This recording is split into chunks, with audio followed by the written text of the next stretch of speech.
Go. Hello, and welcome to the RealRam fam. On my channel, I intend to provide you with a safe platform to discuss the intersections of your entire being, to be able to be comfortable in your own skin, in mission or position. There is no one like you, and we all have a purpose and message. I, for one, am a black woman, mother of four, a military veteran, and a wife, and a social worker, just to name a few. From my channel, I hope that you learn more about military families and social workers. Three of the social work values are my aim in each video: importance of human relationships, dignity and worth of the person, and social justice. No matter what you initially think when you hear social worker, there is more to the profession. Trust me. Stay locked in by subscribing to the channel and be sure that you hit that notifications bell so you don't miss any new uploads. Without further ado, on to today's episode. What's up? What's up? What's going on, Ram fam? So, today I have a special treat for you all, and I'm going to start this off by saying I don't have my numbers for you. But hey, we're going to do this anyway. We're going to rock and roll. So today I have with me three young adults, three black male adults. And so those of you who are new to my channel, as a social worker, one of the things that we do is to educate and to provide resources. So I'm going to educate you guys without the numbers and say, for the most part, the statistics are against us.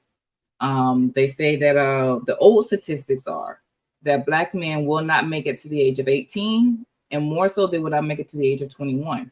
And for the most part, our boys will not graduate from high school. And even with that, they will not make it to college. So I have joining me today, I got three young men who not only graduated from high school, but they are also in college. They're in their second year of college. So join me today. I will let them introduce themselves. One of these faces should look familiar to you. But I'm going to bring in Jeremiah, Noah, and David. Welcome, fellas.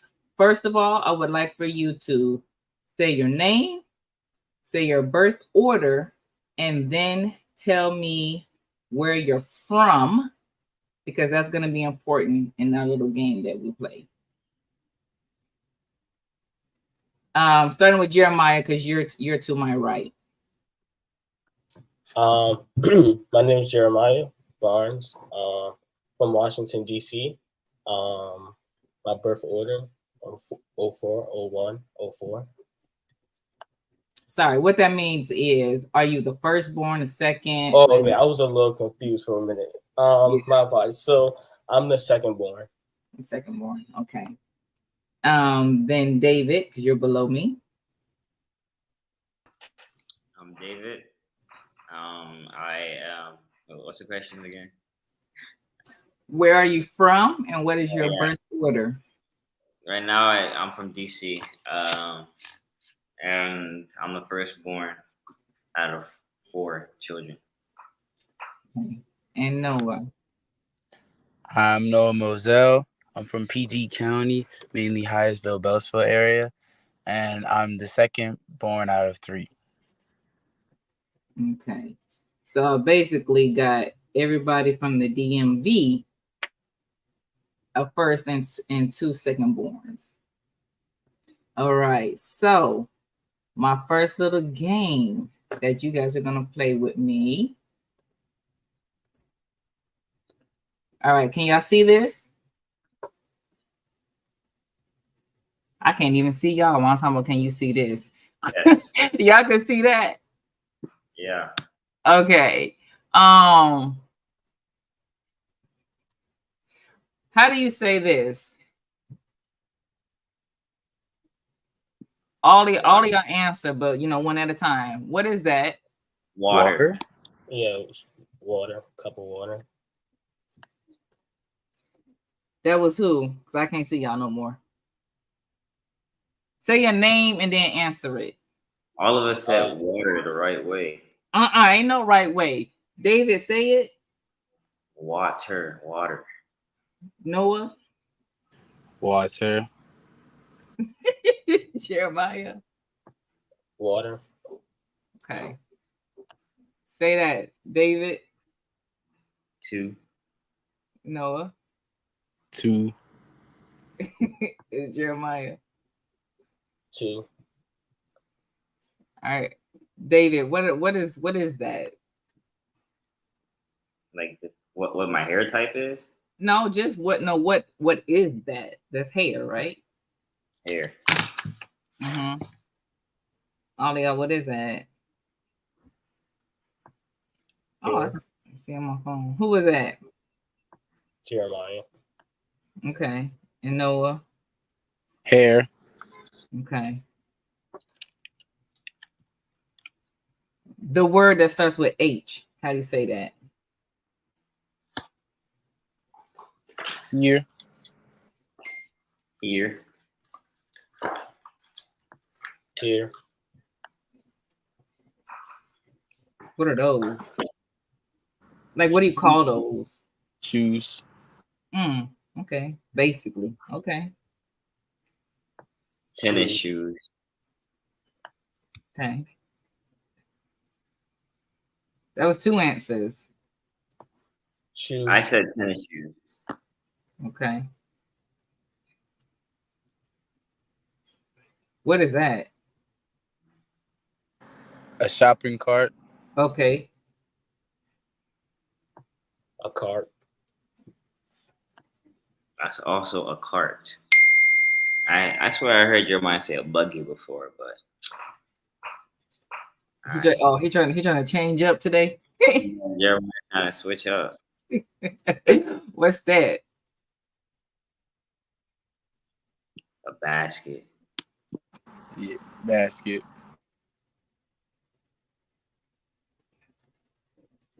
Your next Jeremiah. My apologies, my Wi-Fi is tripping. It's a basket. Okay. That. Those. Those are purses. Okay. That's a wallet. Purse.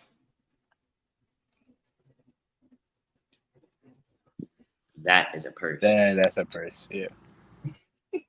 That's a pocketbook. Oh, I don't really see it. Okay. What? Okay. My, Well, guess my what? aunt calls it. My aunt calls it a pocketbook. Okay. So, oh dang, I took it off. Okay. Okay. Well, what's that called? Avenue. An alley. Yeah. The street. It's That's an an alley. alley. Wait, who said Avenue? Because I can't see I it. Who was said? joking. I'm not from Baltimore. We know that. It's an alleyway. Okay. There's 2 people. Who said? Okay. Who said Avenue? I was joking. Oh, well, quit joking. Wait. David said alley. Noah said. That's an alley as well. And Jeremiah. It's an alley. Okay. So you heard somebody call it an avenue? Okay. This I'm talking about. What? Oh, my freaking arrow is not. I'm talking about the arch thing that's in between, and then that whole spot right there. Doorway to the living room. Okay. Doorway. Doorway. Okay. I honestly wouldn't really pay. I've never really paid any mind to it, so I would just call it a living room. Just a connection between the two. Honestly. Okay. I can't tell y'all. Like, I just have to see what y'all say. Because y'all all represent the same area. But okay, this. A slushy. Slushy. Ice cream. Slushy. Whatever. Okay.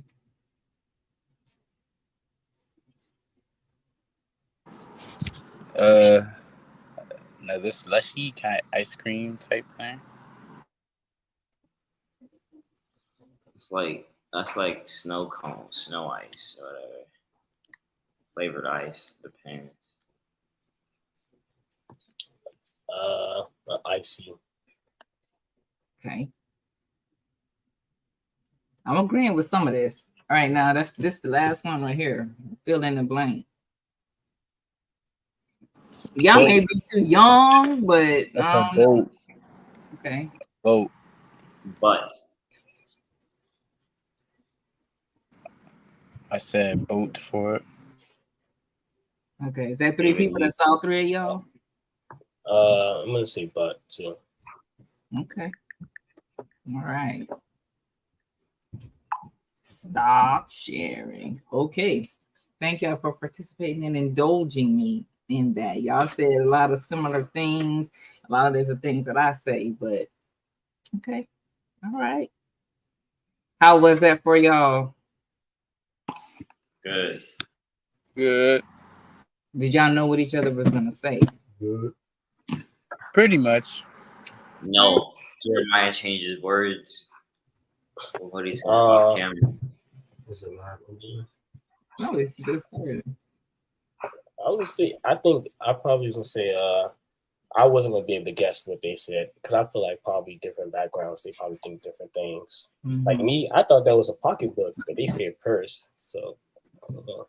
I had another picture of the really, really, really big purse, but I guess I deleted it. That's what I call a pocketbook. It's the really, really, really big one. But okay, to keep it short, I deleted it.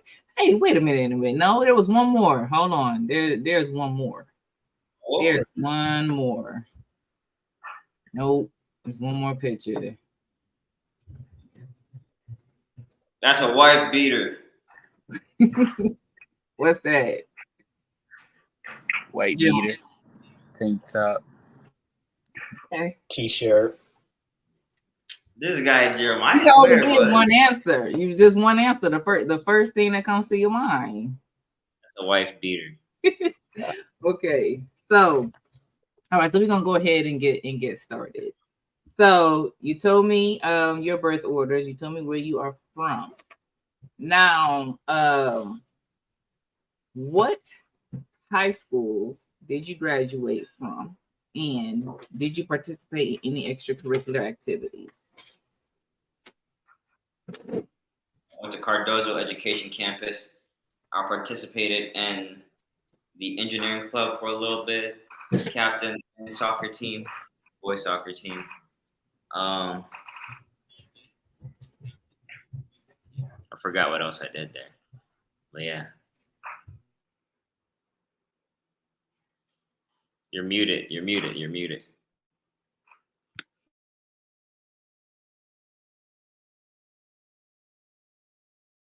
Anyone can go after me. Well, I graduated from Cardozo.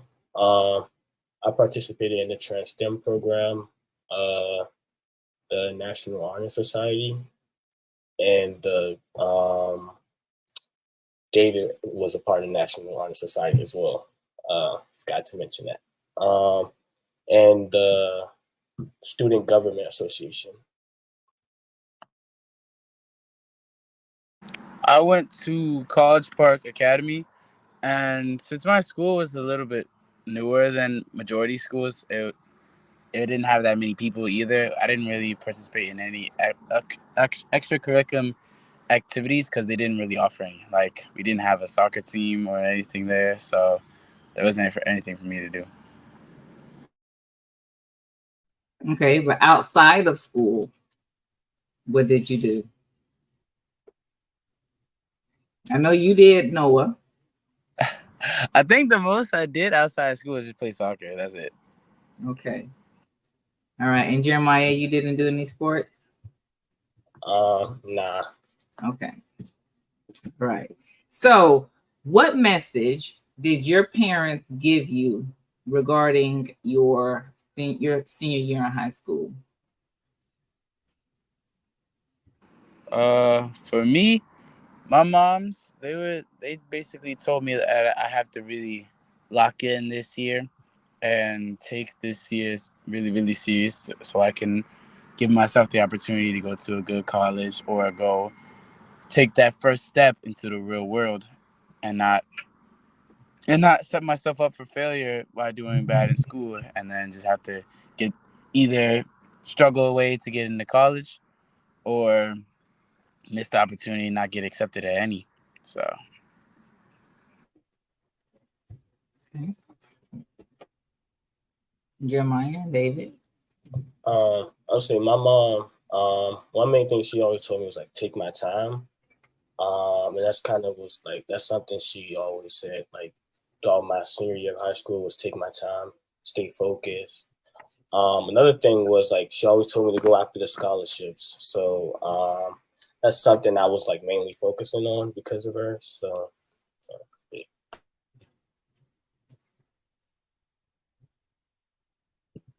Sorry, a resident slamming the door. What did you say? I don't remember what you said. I guess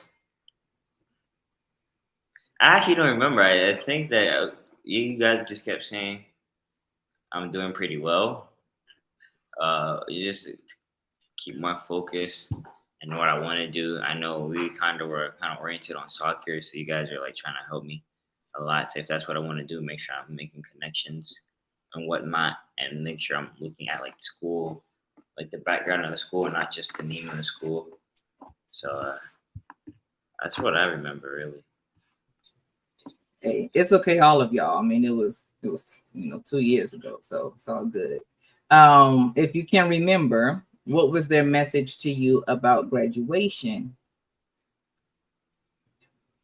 And also, life after high school.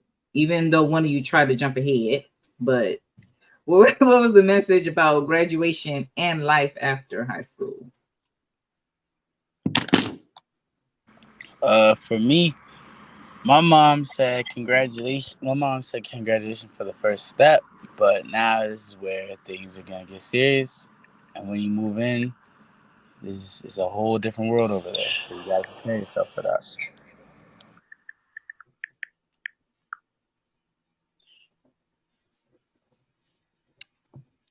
I was just I'm gonna piggyback off of what he said. Noah said my mom, she kind of was just like, it's time for you to become a man now, stepping into adulthood.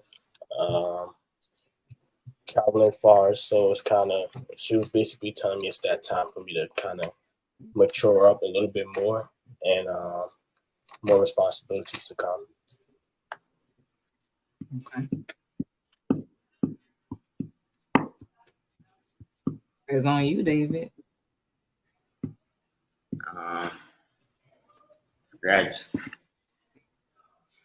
Well, the day before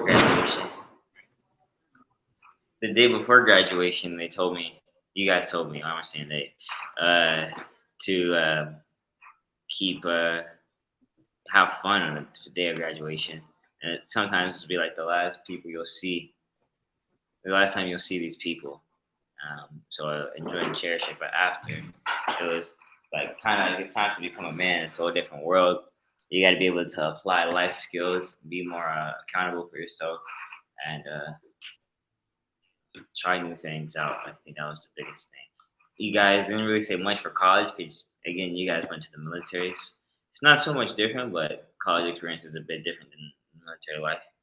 So you said I'll be the first one to do it. So set the path for the 3 old people behind me. Yeah. What was it that y'all were looking forward to, though? What were you looking forward to in your senior year of high school? Do you mean like in the beginning, like going into my senior year, or graduating from before? Because we're behind. We're trying to catch up. Let's catch the people up. Got you. I think I was really looking forward to just end this year off with a bang. Like, especially since that was us coming back from quarantine. So that was us going back to see our friends and everything. So what I was looking to was seeing my friends again. It's gonna be the last time I see them until when we go our separate ways, or if some people go to the same college, whatever. But not only to see my friends, but also to just realize that, all right, this is it. We got this. It's only up from here. We got to change our ways. We can't goof around like we did in the first 3 years. we guess it's got to change now. Yeah. You want to go, Jeremiah, or should I go? Okay.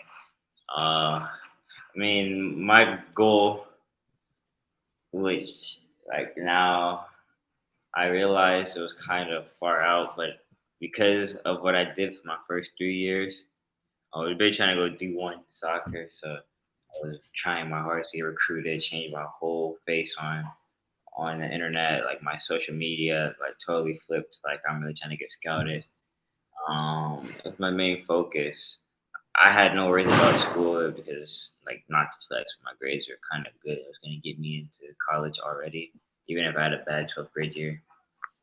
So while trying to get scouted, I know that you can get academic scholarships. So I still was applying to scholarships and to schools, and I ended up with 26 college acceptances, ranging from LSU, George Mason, the college I'm at now, Elmira.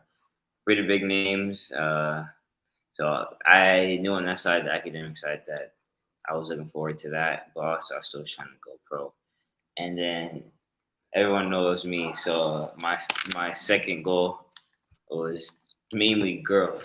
I'm gonna be honest. So like my focus was straight on girls, and that's kind of why I applied to some schools too, strictly because of the women. So that was my focus, was soccer, academics, and women. This guy, right? Right, Jeremiah.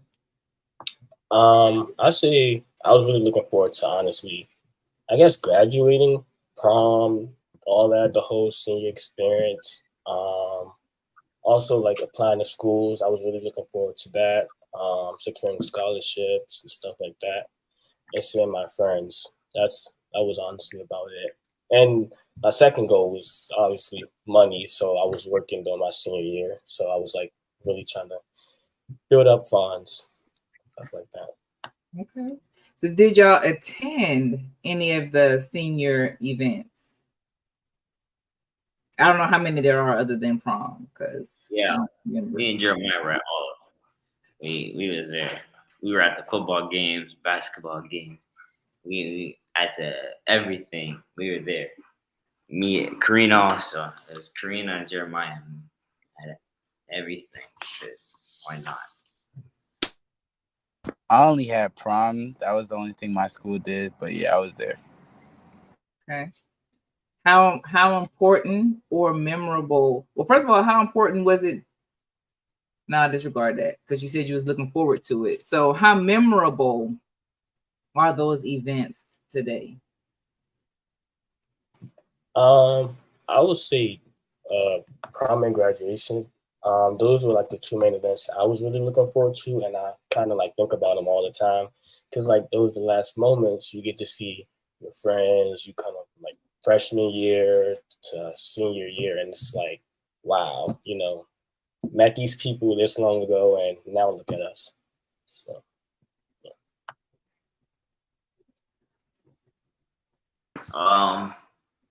What I remember prom a little bit.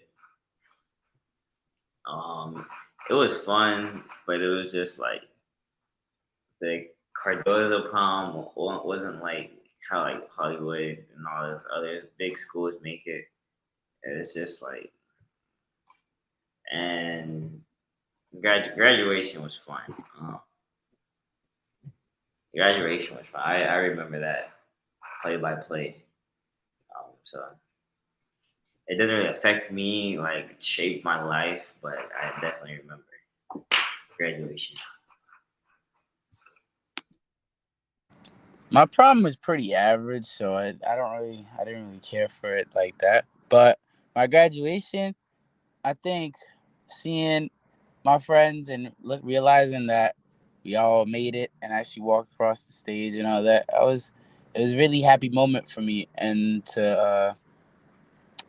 still be in contact with those same friends to now really shows how we're still growing together as a group, and we're all trying to find our paths.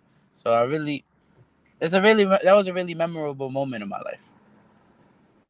Okay, so I actually had that written down as did you guys' friendships change? But we only go ahead. Y'all go ahead and answer that question.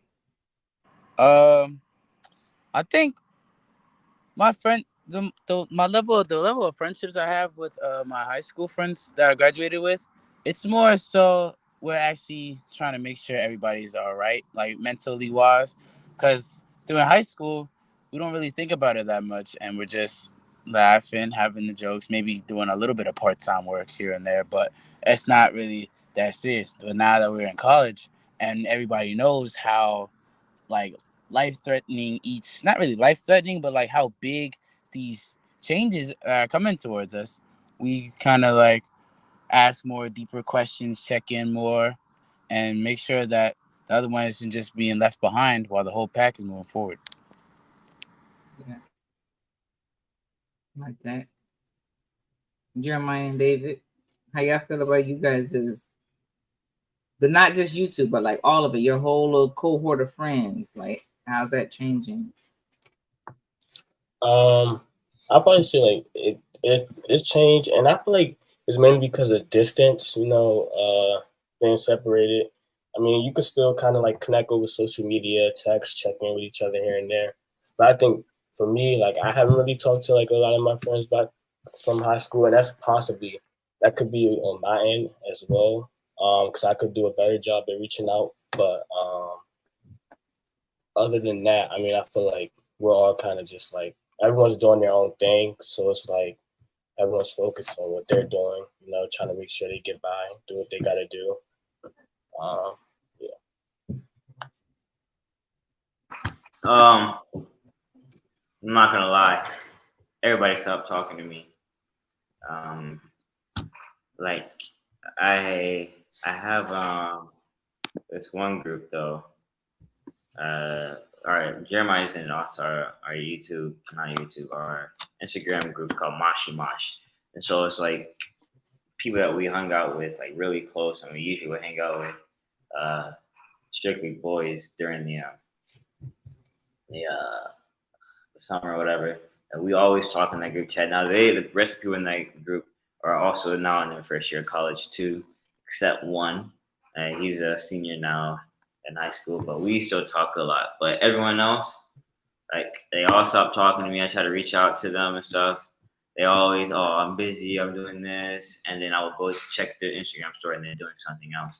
I still talk to Noah a lot. He came to the house a couple of times. Um, the girls that I used to talk to, they all kind of went off on their own thing, and there's two that I stopped talking to out of respect for my relationship. But other than that, people, I know people got busy with life, but like if you have the time to post on TikTok, post on Instagram, and all that, and you know I'm in the city, and I text you and you don't reply, then that just shows that we weren't really friends. So yeah. So, like Noah said about checking up on each other more regularly. So then we got a comment from Mimi, and she said you outgrow people once you graduate from high school. So I have been told that by the other people that I reach out to. I'm just not sure. I don't know. And Mimi says friend is a loosely used word. Have you guys been told that? I'm not gonna make it about me. Have you guys been told that? Have your parents said that to you? My mom said that years ago, but that was back when I was in middle school still. But yeah, I heard the term before. And is this one of the things that you guys learned? And do you feel like you learned it the hard way, or were you learning it along the way? Are you referring to the when she said friend is a loosely used term, or the first one? Well, to me, I feel like those two statements tie together. But however you process that. Yeah, I was gonna say, for me, like what you first said, like you outgrow friends. I was gonna say I don't kind of look at it as like that. I kind of look at it as like over time you start to mature, you start to kind of get in your own groove or whatever, and your friend is also in that groove. So you kind of like you bump heads because you can't really connect no more. And for that term, I've heard it a lot. My mom, she kind of uses it a lot. She never really used it with me per se. Mostly like my sister and my younger siblings. But I learned that kind of like on the journey. So yeah. I think I'm still on the loose part. The friends is a loose word. I think I'm still learning about it because I like to interact with a lot of people, and I'm in a lot of different friends groups, but all of them I could say that if I gave them a call, they would answer or at least give me a text back, and I could also like pull up on. They could hang out with me or I hang out with them. So I feel like I'm still tight with my friends, but however, it hasn't really got to like a stressful point for any of them, or they've matured in their own way. So maybe that time is still to come, and so I'm not gonna rule that out because everybody's different, of course. But I actually know I had one friend that I really thought we were really close with, and they ended up just stop talking to me out of the blue. And when I was walking around in a shopping center one day and I saw them drive past me, they just drove right past me, didn't speak. I said, okay, well, guess this is how things are between us now. And they haven't hit me up since.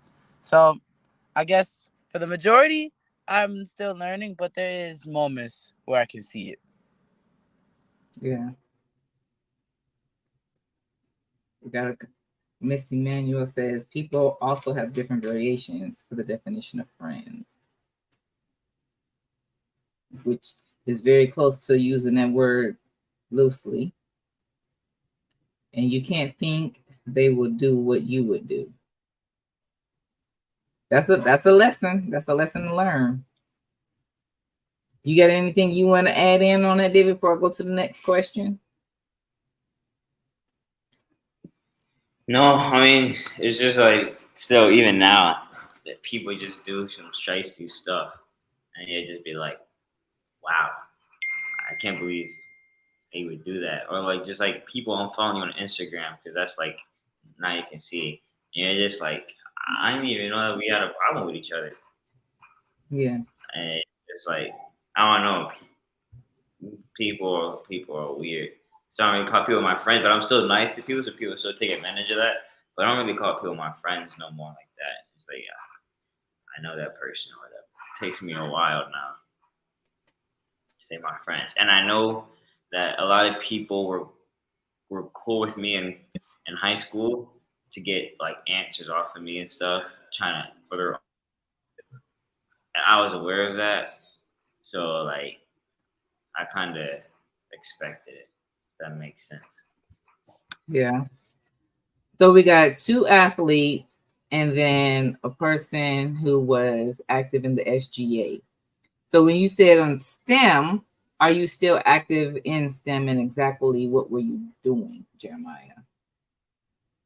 I'll say I'm no longer active in STEM, just because I don't really know too much about the STEM program up here at my school. But back in Cardozo, I was working with the engineering field. We did a lot of presentations, went to a lot of meetings, stuff like that. We showed middle schoolers around the school. They were incoming freshmen at the time.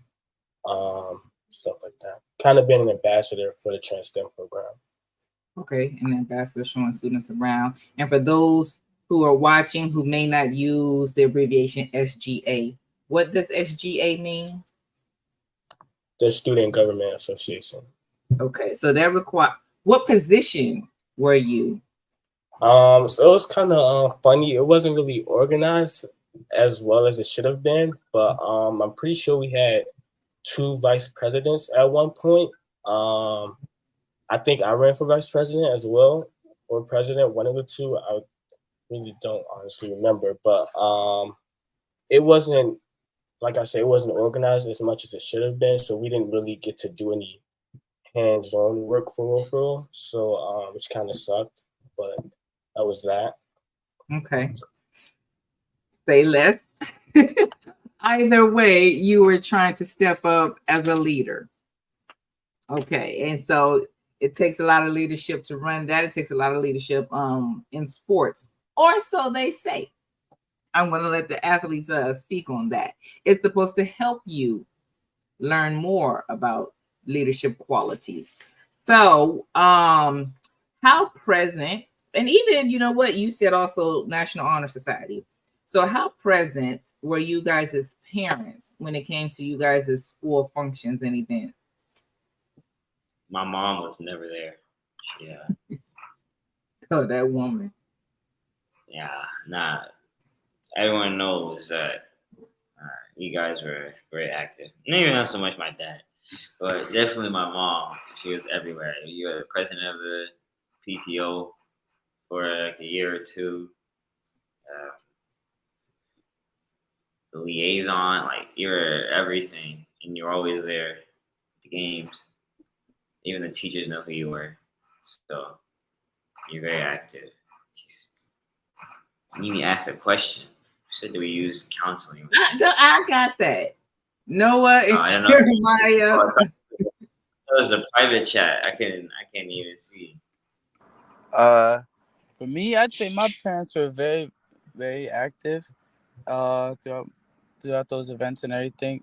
I think one of them tried more so than the other, only because they couldn't, just because of work and everything, which is understandable. But at the end of the day, they still try to make sure if the homework was done, if there's any problems I was facing in school.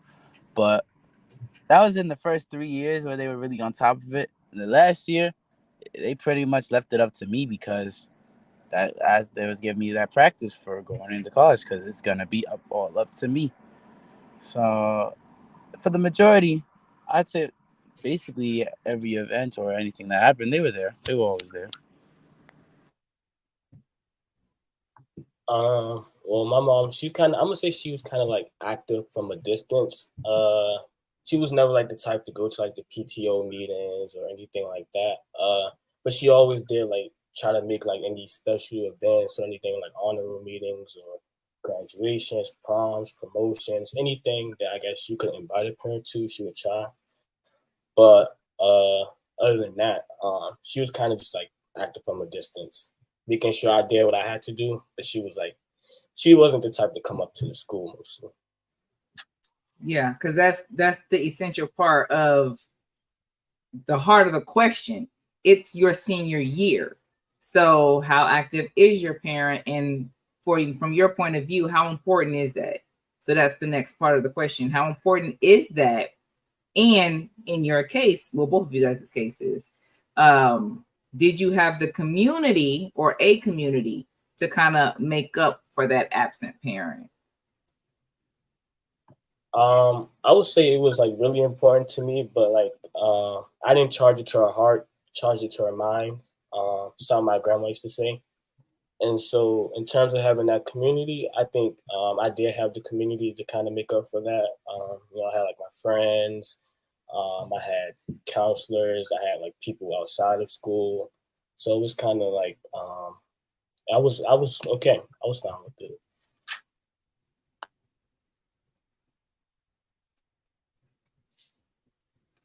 No. I'm sorry. Can you repeat that one more time, please? So, like, because your mom, she took the stance of like it's your senior year, so she kind of stood back. How important was that's not a good word. Did you have the community to make up for her not being there? Me, as far as like my friends or outside of, yeah, be it your friends, be it counselors, teachers, neighbors, just whatever. I'd say so with more of my friends. My counselor, she really wasn't a good one. She didn't really know what she was doing. She was new, didn't really connect with the students. Well, she tried, she tried to have us. She helped us like sign up for, figure out where to like put our information out for colleges so they can see us and everything. She helped us with that. But as far as looking forward and thinking about college, that was more of my friends that helped me with that to commute that to go for that. Okay. So I'm gonna go, which follows in line with the question that I just said, but it's worded specifically. Did you find any benefit in your parents being active in your activities in sports? I feel like since they were there to show up at my games or just those activities, it kind of motivated me to perform better because, of course, you're not going to try and play bad in front of your parents or whatever. But also, since they were the ones paying for it, so, well, we're talking about soccer in this case, since they were the ones paying for it, that means I gotta I gotta actually try. I actually gotta do it. I can't be wasting their money because that's because once they see I'm done, I'm not trying. It's gonna all go away. They can save that money and put it towards something else. So the fact that they went out and not really went out their way, but put money aside for me shows that I have to take this more seriously and try my hardest for it. Mm-hmm. Jeremiah and David, y'all gotta be quicker. You know, as soon as Noah finish, y'all gotta be right behind him. All right, so yeah, I mean, with my parents being more active, it made me more noticeable and a familiar face. So I got a lot of things that I wanted easier than people whose parents ain't really show up. And my parents being active in my sports helped me, guide me to what I do now. I could have ended up going to a really crappy school and just stuck there. But since my parents knew the gigs that people try to run on in the youth, it didn't really happen to me. That makes sense. I would say, yeah, kind of. I would say, like I said, my mom was active from a distance, but whenever she could make it to like any activities or events, seeing her face did like kind of make me feel a lot better, or like kind of made the situation worth more than it was at the moment. Because it's like, oh yeah, she was able to make it, kind of type of situation. Yeah. So one of the things that I say a lot, and I don't know if I'm going to repeat this again this year, but in the PTO and trying to get more parents active, I say this is important that you are involved because of those children whose parents are not able to be here. And when they see a consistent face, this helps them to perform better, to feel better. Do you feel like that is a true statement? If you can see that same consistent parent at every event that you have, does that mean something to you? I see heads. Okay. Right. Yeah. All right. So Mimi also go ahead, Noah. Oh no, I was just saying, yeah. Okay. So Mimi's asking, are your parents together? Because she is a single mother. And so it was hard for her to go through all of the events. That's the first question. But then I want to add on to that. Do you all understand when it is difficult for your parents to make it? You kind of hit on that, but so my parents are split up, and one of them focused more on my soccer and on my physical activity and would always be there whenever I had the games or the practices. She would be the one to take me. The other one, she would be busier at work, but she never let up the gas when it came to my academics, which was really the bread and butter to going into college and everything. But so they were so she still, even though she wasn't at my outside activity, she was there for the importance of it. And what was the second thing you asked? Just if you understood, because Oh, you're not from a single parent household, so yeah. that wasn't for you. But if your parents weren't there, did you understand like how hard it was for them to attend? Oh, when my mom was when we were me and my little brother were living with just my mom, and we was in a condo with just the three of us. Uh, it was it was hard during those times, but I can understand it. Looking at back then, of course, I'm gonna be a little upset that you can't show up and everything.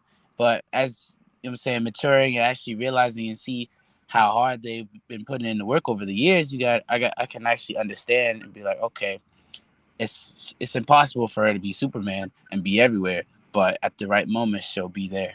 So it's just about now and actually thinking about it and seeing what they've provided for me since then. It's the rather than missing out on just a couple practices, I'd rather have her be a part of my life till now and lead me to the future. So it is. So sometimes some sacrifices are worth it. Good answer.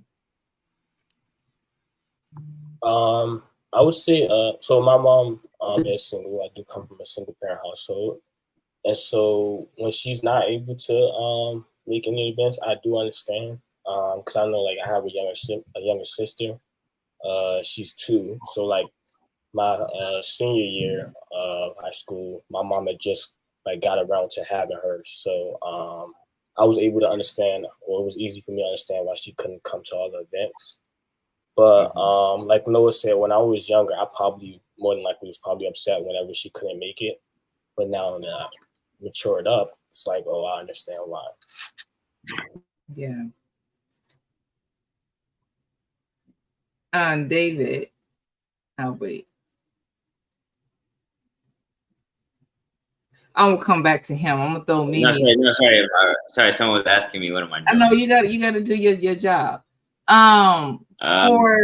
For any other military child who is watching, or just has a parent who travels a lot in their job, if you could answer on that behalf, how did you feel about your dad was gone and missing a lot of your school events?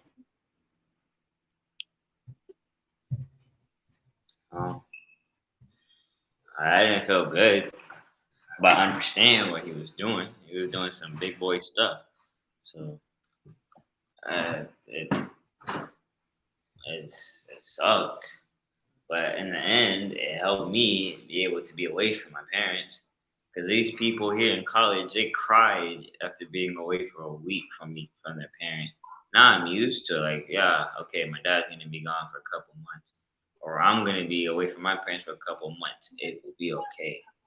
And people, they can't do that. So it did suck, but in the long run, it helped me like be able to be on my own. It helped me have my own. Well, it's not independency, but being my own self. Selfless. See how that perfectly segued into Mimi's question that I skipped over. She wants to know, do any of you use your counseling on campus? Me personally. Oh, you want to go first? You know. All right. Me personally, I didn't use it because I just felt like it was more of a prideful thing. I felt like I didn't need it, and I already had like a therapist before in the past. I feel like talking to somebody on campus that talks to 200 or 300 other people. I feel like that really wouldn't really focus on me or giving it or whatever they would say wouldn't help me in any way. So what was the point? Now, looking back at it, I probably could have stopped in, talked to them a little bit, maybe advised me for some better actions. But just not doing that first year, it was just a pride thing. That the reason I didn't go.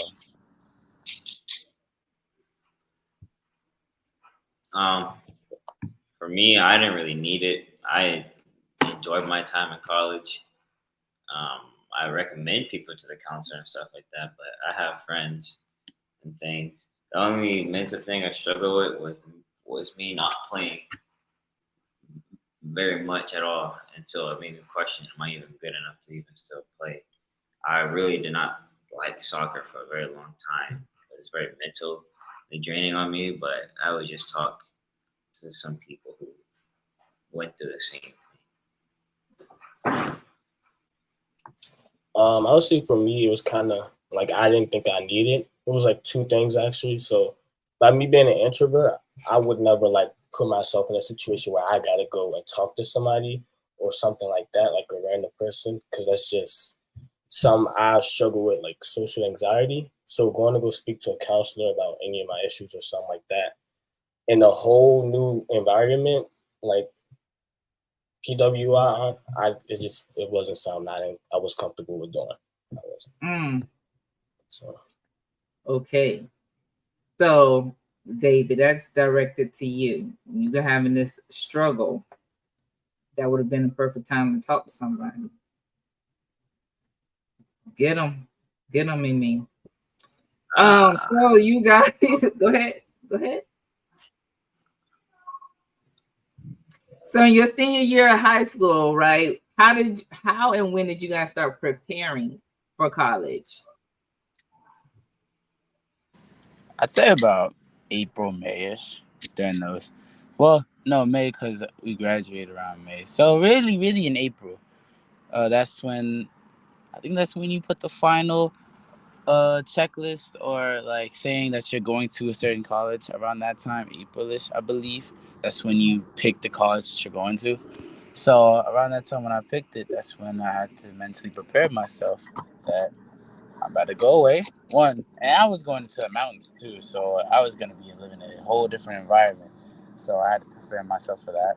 But also this next month or whatever, how much time was left, it was probably the last times I'm gonna be seeing my friends every day. So I gotta prepare myself for that too, and the fact that I'm about to just meet a whole set of new people over there. Not gonna the same people I've been with for years now. They're not gonna be the same people that's gonna be there. I'm gonna have to be by myself and build everything brick by brick again. Yeah. Looking at you, Jeremiah.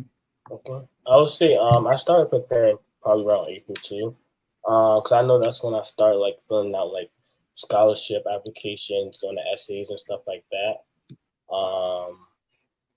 Yeah, I think that's when I started kind of coming to like a decision of where I wanted to go. Um, yeah. Okay.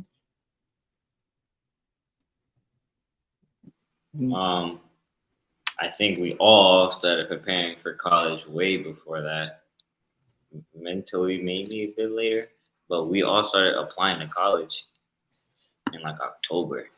So uh, we started really getting ready in October. That's what I think. Don't worry about that. You just answer the question. I don't know. I don't know if that's gonna help my answer. So yeah, I mean, we all mentally though it started to come around April, and then it really came when it was like the week before it's time to go, because then you're like, oh, yeah, because I was gonna say, like, y'all saying April, May, like, yeah, that I was gonna say like the parent over here, like, I learned a lot through David's experience, which is getting me ready for this senior that I have right now. So Mimi wants to know, are you guys a planner or a procrastinator? And so David's little caveat just kind of helped y'all a little bit by saying that y'all actually started earlier.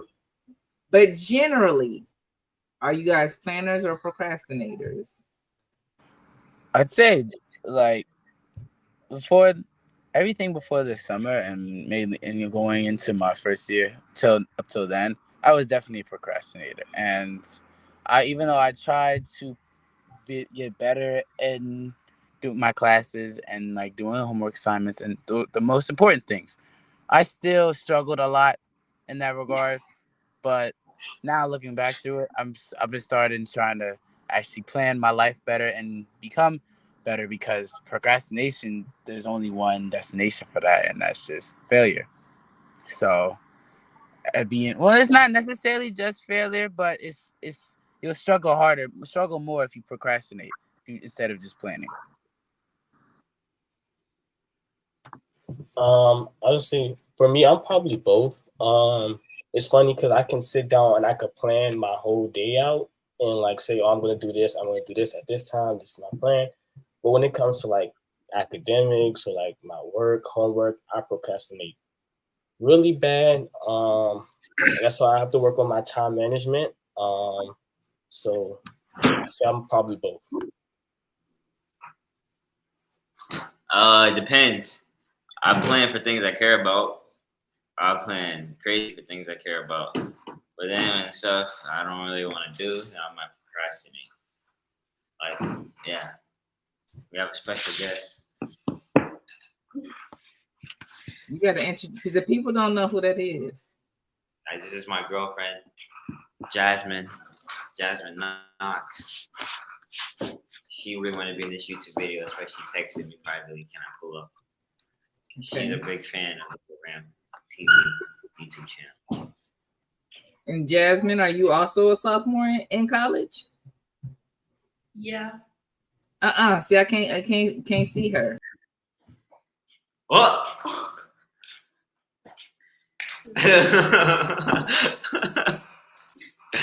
Look what she did. Oh, I don't know what the heck happened there. What just happened? I don't even know. I think Jasmine did it. But anyway, welcome, Jasmine. So if you would introduce the rest of yourself for the people, let them know, are you like a firstborn, a secondborn, or whatever, and where you're born, where you're from. So I'm the middle child? Is that what you're asking? Yeah. Okay. 5. And you're from where? Or says New York. You're from New York? Okay. Yep. All right. So you want to answer that last question? Are you a planner or a procrastinator? Are you a planner or a procrastinator? Oh, procrastinator. Okay. Okay.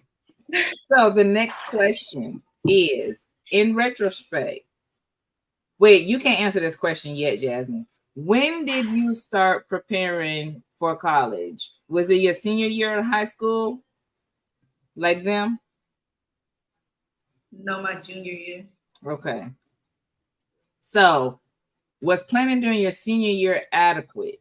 And what could you have done to yield a better outcome? More research. Go for those scholarships. Way more. I don't know. Start earlier, more research. Scholarships. Top 3 things.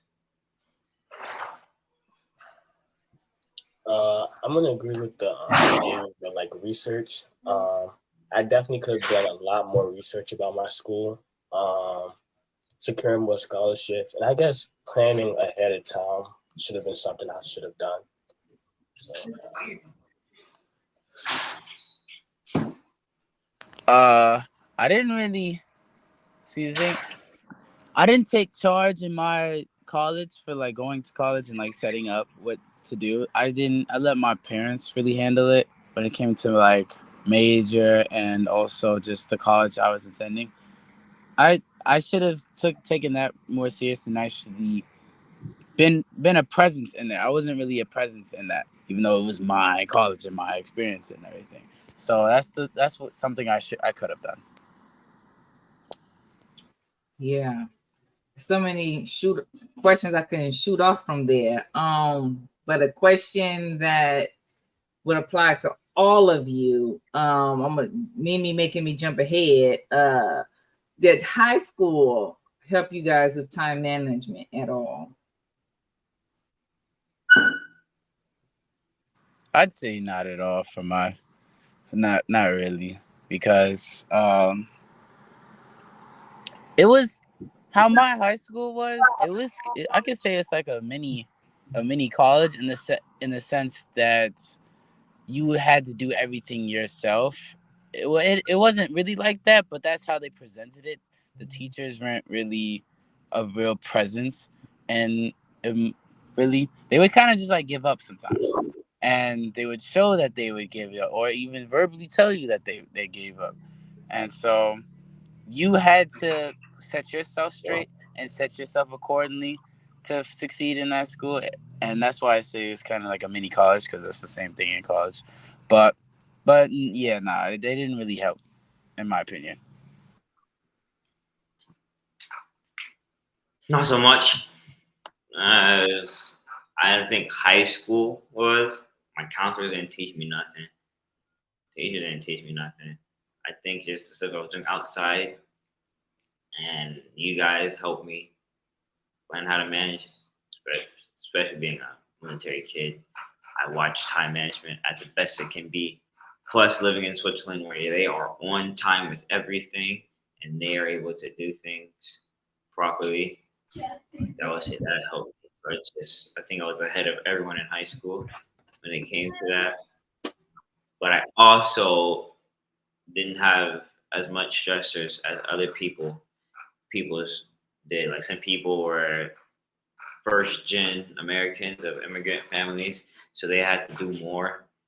They had way more stressors, so mm, maybe I don't know. I just didn't have a lot of stress, so I didn't have to manage that much. High school didn't have management. Wait, keep going. You can finish. Oh, okay. Well, high school didn't help me with time management, but my family members did, I would say. I was gonna say, high school honestly didn't help me with time management. Kind of like what David said, the counselors weren't really active. Um, I would say like most of my outside resources kind of helped me like improve on stuff like that, but they could have done a little bit better. That's been something I still struggle with my sophomore year of college, but yeah, high school, no. Yeah, so that's what I was gonna lead up to, is managing your college schedule. Was that the difficult thing? And what was it about it that made it difficult or easy? I feel like I made it hard. It wasn't really that hard, but my schedule really was pretty easy. I didn't really have any 9 a.m.s in the beginning of like my first semester. I think I had the earliest was maybe at 10:30, maybe 9:30. So, but that's a difference. Not a big one, but it's still, I feel like it's still a difference. But I would just try and hang out and not really party, but just like hang out with a lot of people on campus. So I made things more difficult to manage my time because I was always trying to be outside. Now, if I had just tried to just hang out with like a certain group of friends daily or something like that, then I probably would have been able to manage time better. But I didn't. I just made things harder for myself, really.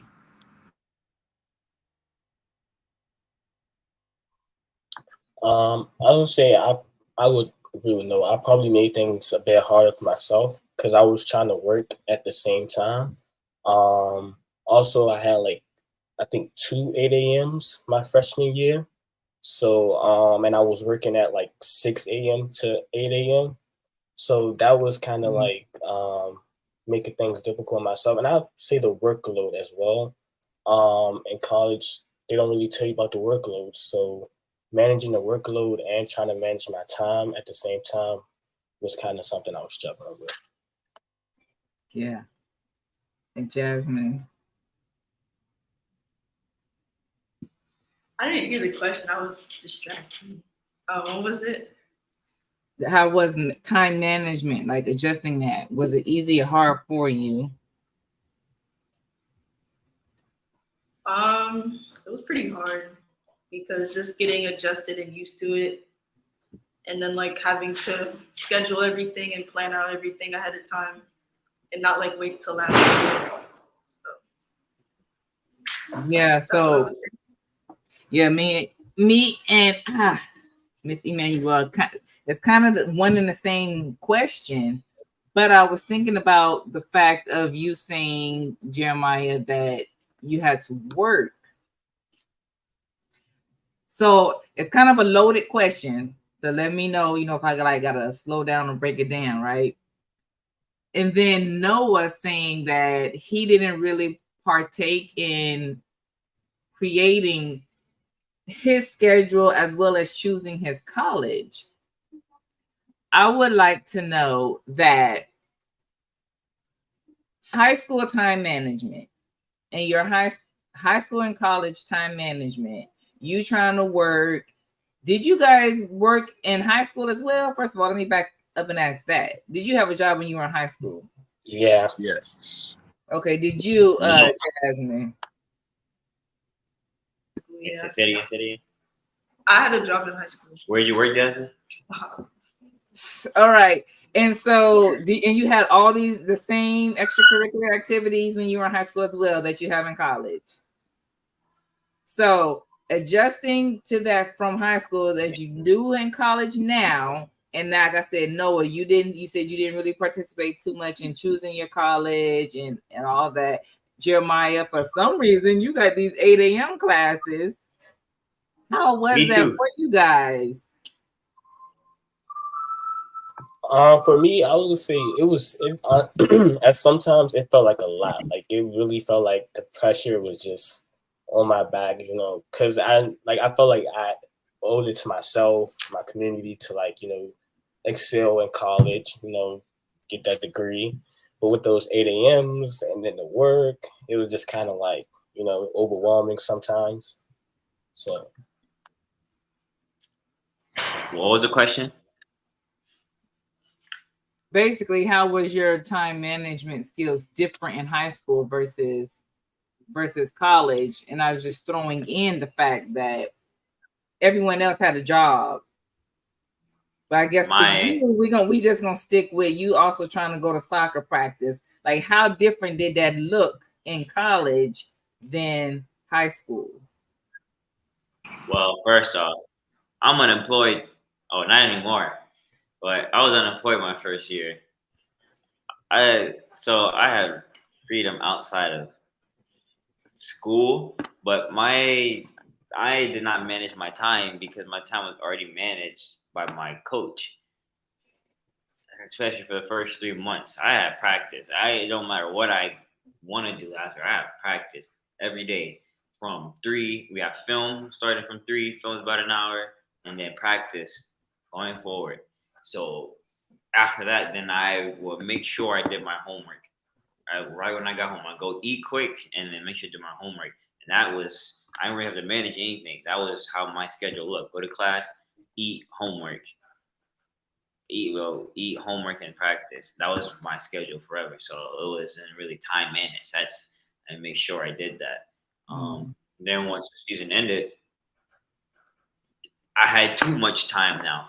There was nothing to do because I didn't have soccer anymore. I would have lift at 4 or 5 in the morning, but then the rest of the day is open after class. I didn't know what to do. So that sucks. I had too much time on my hand. I would still do my homework, make sure I did my homework, but then after that, I had so much to do. I didn't know what to do. I ended up finding things to do, but that's when I had too much to do, or I can't manage time because I wasn't used to having this much time. I had so much free time. Okay, so let's talk about the scholarships. Let's go back to scholarships and jobs. All of you went to school on a scholarship, correct? At least one scholarship. So Mimi's asking, are you still looking for scholarships every day? She said, or once. Every day or once you're on a break. Once you're on break. Yeah. So what does your scholarship life look like? What are you doing about scholarships? I still look for scholarships. Not every day, but I'm still looking at them. There's a lot available, but there's not as much as available as it was in high school. They were just throwing it at us like that. College is kind of harder to find, and then you gotta sign up and pay for a website to be able to even do this, or you gotta put your phone number, and then you're getting scam calls. So it's like you gotta find one that's actually really good. Y'all share the mic, so you go next, Jasmine. Oh, okay. Um. So for me, my outside scholarships were renewable. So I just had to submit another essay and then I get awarded another scholarship. But right now I have a nursing scholarship that's due October 1st that I found. So I'm applying for that scholarship. They're only taking 2 applicants, so it's pretty competitive. It's pretty hard finding college scholarships. It's not as easy as it was to find high school scholarships. Okay. I should be looking for more scholarships. I can't say that I have been looking at any recently, but I know I should, and I'm probably gonna get on. Not probably, I am gonna get onto it because first year was very hard. So now I gotta make that up so I don't fall behind. It's funny because me and a friend from high school that came up here with me was just talking about this yesterday. Dane, I could be more proactive in terms of like looking for more scholarships, but it's also like they said difficult to find them as well because apparently my school offers a lot, but it isn't advertised at all until like the deadline of the scholarship or something like that, and then you're struggling to write like 3-page essays on why you need the scholarship. Yeah, that's true. German school, SUNY Oswego, is a very good school for scholarships. They offer a lot of scholarships, and especially for people that are from New York State. She's from New York State. They have a lot of opportunities, but especially for DC, Oswego, and their collaboration with DC Cap and DC Tag, very good scholarships for them. So they kind of like branch them out and let.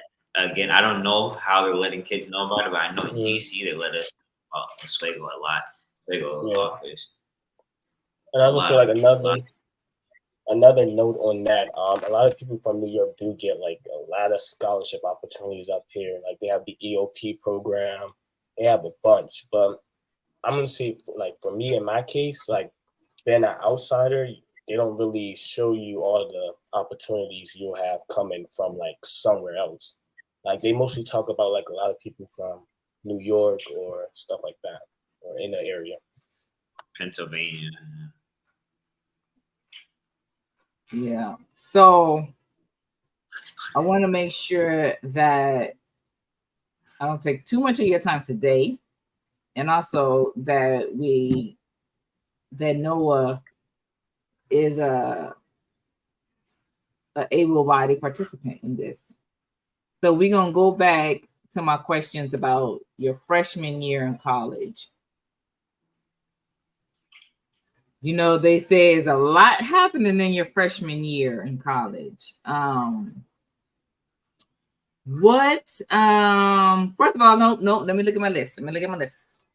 How did you feel? No, you already answered that one. Who took you to college? Who took you there? And how important was that for you?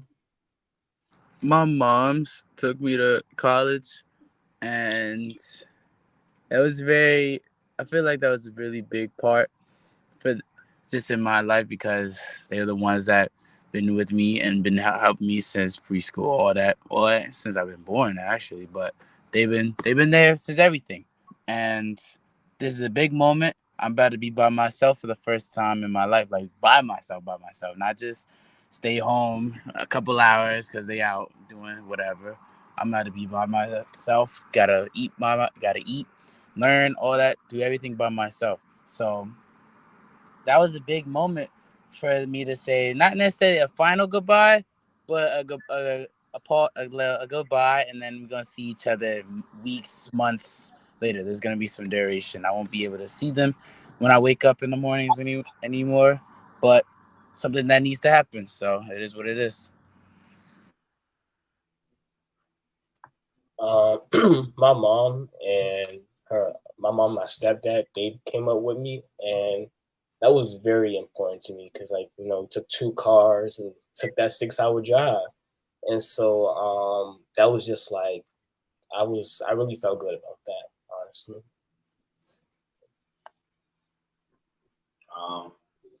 You guys came with me, like the whole family, even little kids. So we were just kind of stuffed, but we made it work. Yeah, so we kind of. Sorry. Oh, wow. Jasmine. Go ahead. For me, it was my mom and my sister. And your grandma. She did? Yeah, you may remember that. Oh, yeah. She came for like 30 minutes. She was out. How important was that for you?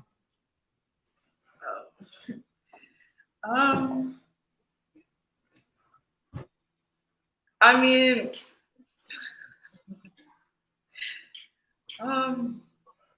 well, like, my parents only live 15 minutes away from me, but they like overstayed. So, I don't know. It was important for me that they helped me like move in because I was like ready for classes. And then I didn't have to do too much because they like provided everything for me. So yeah. Yeah. I forgot what I was gonna say. I forgot what I was gonna say for real. How important was it for you? Oh, I was saying, so we jumped into college so fast, right? That you guys haven't said where you go to college. So where are you guys? I will finish my first year at Frostburg State University. And where is that? It's located in Frostburg, Maryland, about in the mountains, about 2.5 hours from wherever you stay in PG. Okay. I attend SUNY Oswego in Oswego, New York, like near the border of Canada.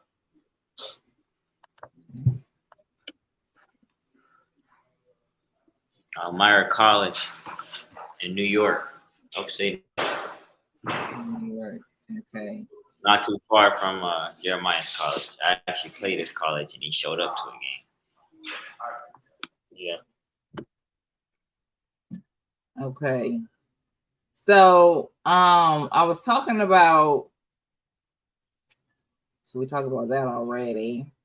And we talked about that already. So we just, you know what? I'm gonna make this the last question because I don't want to take up too much time. And then we're gonna do, hopefully, we're gonna do a part 2 to talk about the rest of your freshman year and currently today and stuff like that. What was the best piece of advice and the worst piece of advice that you were given, period? There, that's the first question.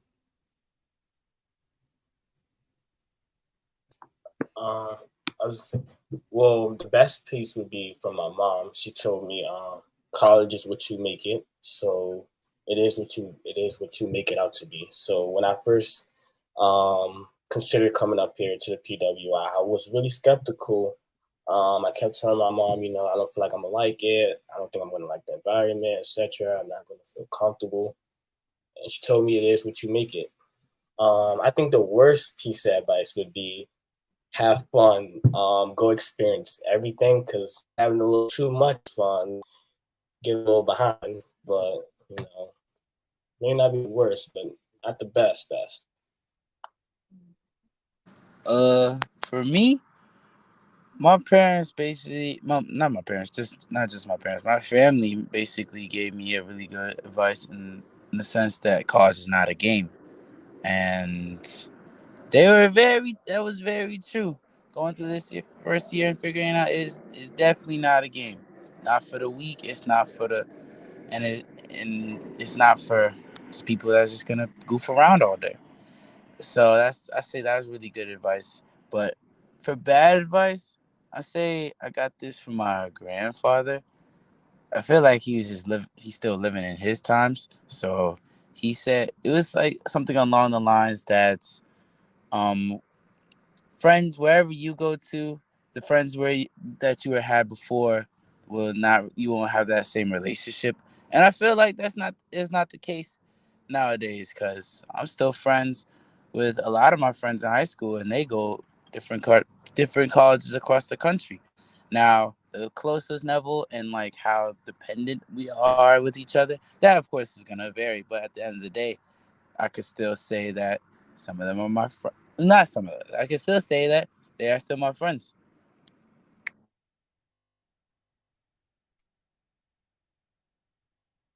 Y'all in these side conversations over there. Uh, Oh yeah. she was asking what bad advice did she get. For the good advice I got was to have fun. I didn't have a hard time in college because I enjoyed myself. I didn't stress myself out too much. And me having fun, I helped me like enjoy my classes. When I be excited, I was actually excited to go to class, except my 8 a.m. labs. I hated it, but other than that, I was actually excited to go to class, go to practice. I had fun, and I was able to perform well in school. Some bad advice.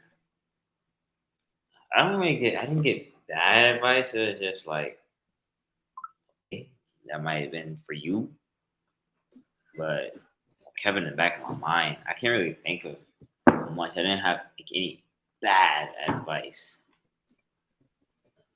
Hey, it's like trying to throw me out there and then not say it. You kept what in the No, back not of for your mind? but you like the person that would tell me something. It would be like, okay, maybe for you, but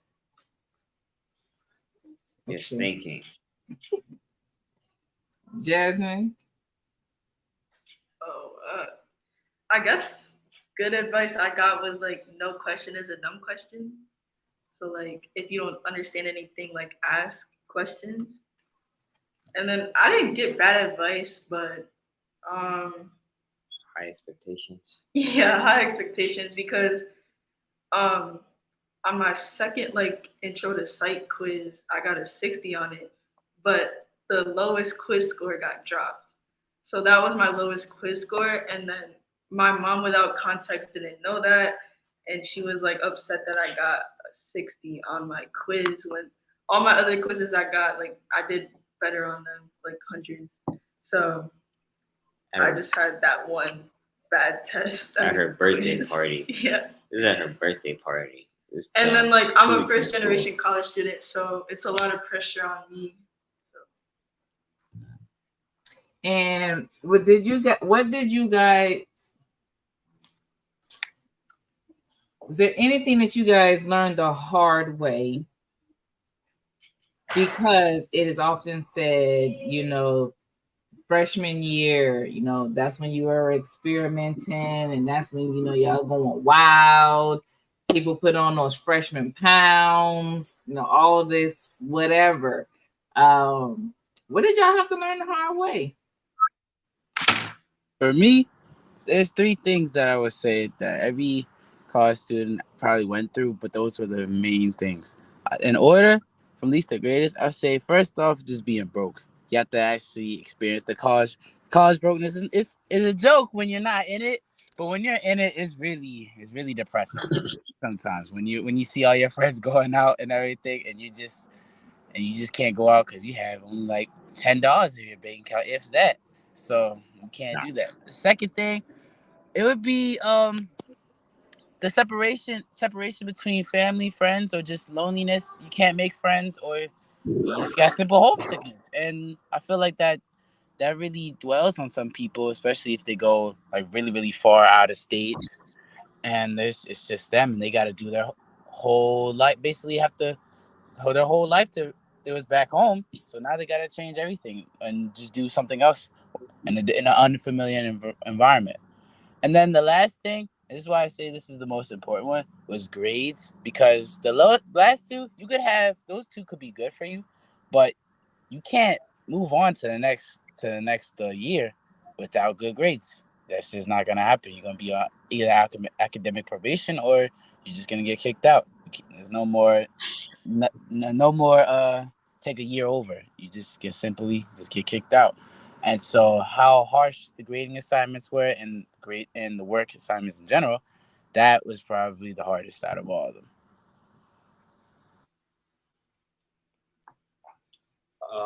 I would say something I learned though was like not to slack off. If you know you have something that needs to be done at a certain time or a certain date, get it done ahead of time, by the time it's due or anything, because getting behind is not something you want to do, especially in like your freshman year, and definitely during like finals or midterms. Don't slack off. For me, mine was more oriented towards soccer. I learned a lot. I learned the hard way. I came here thinking, hey, this is a D3 school. It ain't that good. I'm going to go crazy and transfer out. And then I didn't play. So that taught me a lot. I can't go in cocky. It's a different game. And then secondly, not I wasn't gonna learn the hard way, but something I learned is like people are a little strange. Like I'm used to saying hello to everyone, and people say it back, or holding the door and someone says thank you, and I do that, and they're just like they look at you all weird and silent, and it's just like, ugh. So I learned kind of not to say hello to everyone. I still do it, but it's like now I'm kind of like this person looks weird. I'm not even gonna say nothing. I'm gonna just walk past this person.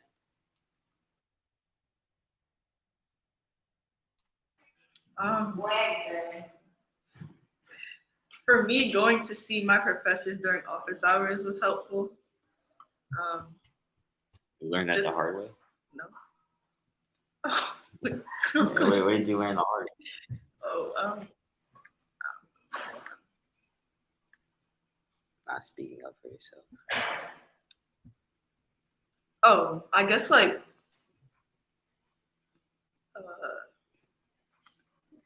I feel like it was more beneficial for me to sit in the front of the class and not so much the back of the class in all my classes. So I sit in the front, not the back anymore. Yeah. Okay. So this one, I swear this is gonna be the last one, because I can just go on and on and on and on and on and on. But this might be the same question, or the same, it may be the same answers. But what for you hit different because you learned it versus when your parents had to say it, right? So what advice hit differently for you that you want to pass on to any high school senior or 11th grader that's watching this right now? To just talk to people. Like, just talk. Like, you can speak up for yourself. Go talk to the business office. Just go introduce yourself. Talk to everyone. Because then people are familiar with you and they know you. So then, like, people have connections and networking. Like, random people here. And you'll be like, wow, I'm glad I talked to you. Because now I can connect.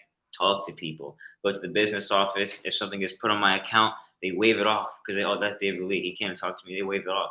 I've had more than $400 waived off my account in college since I've been here.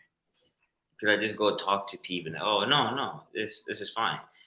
Some people, like, something happens to them, they won't say anything. They're just too scared to talk. So things happen to them, and they just let it happen, and they can just speak up. And so I want people to really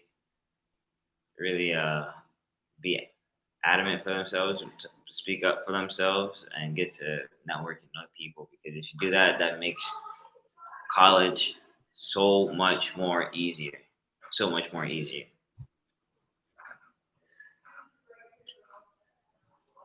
Mine would be to get involved. Like, people tell you to get involved, but it's different until you actually experience it. Why did that hit different though?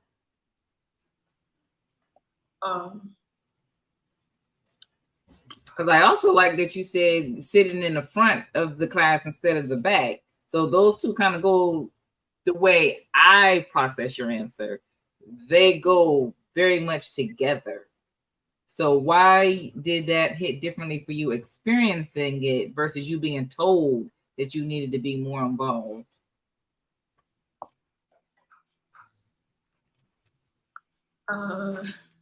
Well, professors tend to like when you sit in the front of the class. You also like stay more engaged when you're sitting in the front of the class. I just feel like I learn better in the front of the class instead of in the back. And then getting involved, you just like, you put yourself out there and then get connections. And then you just learn a lot, like getting involved. Great answer. Got it. For me, I'd say never settle for anything, and that could be as far as just how the people around you treat you and everything. You just meet randomly, not randomly, but like meeting a new group of friends and everything. They might treat you wrong, but you want to get because they're the first group you've seen. So you think, oh, you can hang with them. No, don't settle for anything. You have to be your own person in that regard, and don't let anybody talk to you a certain way.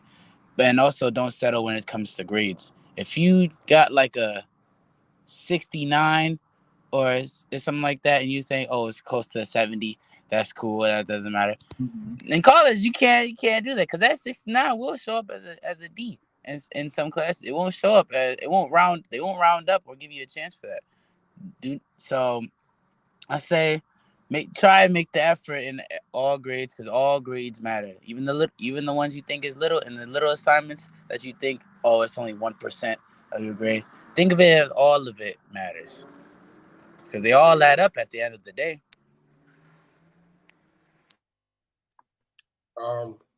I see being independent. I've always been independent at home. There's always been something my parents been telling me to like prepare for, like being independent and being on your own. Freshman year, I got to experience that a lot more than when I was at home, because being at college is like you got your own little apartment or whatever, your own little space, and you're independent. You gotta get things done on your own. So I guess not waiting on anybody else, going out, making the initiative myself is something that I had to experience a lot during my freshman year. And to this day, I'm still experiencing it up here for my sophomore year. Okay. So Mimi saying she thought it was going to be a part 2. So there's a lot that we did not cover. There's a lot of questions that y'all fed me, answers that y'all fed me that I did not go off on a tangent. So can we do a part 2? So we're going to get everybody caught up to what you're doing today and what your plans are moving forward. All right, so we're going to get that scheduled and all of that. So thank y'all for joining me. And this isn't new, but it's new for you. So, Miss Jasmine, our only up north girl, and everybody else from the DMV, since that's what David want to claim today. Guys, is it waffles or pancakes? Starting with you, Jeremiah. Waffles. Yeah, go waffles. I'm gonna say the same and say waffles. Waffles every day. I like French toast, but no. Also,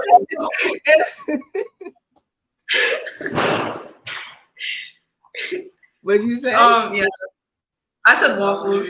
Yo. There's always that one that always want to test me and say French toast. Wow. Okay, well then. All right, so again, I thank y'all. We're going to get this part 2 scheduled, and thank you all. So with that, we'll go into this outro. I hope that you enjoyed today's episode.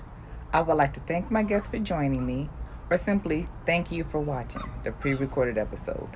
No matter what your birth order is, how you self-identify, and whether you like pancakes or waffles. If this is the first time you're hearing it today, I want you to know that you are loved. You were put here for a purpose that only you can fulfill. Until next time, take care of yourself. Be sure that you like and share the videos, subscribe to the channel, and hit that notifications bell. This is RealRam out.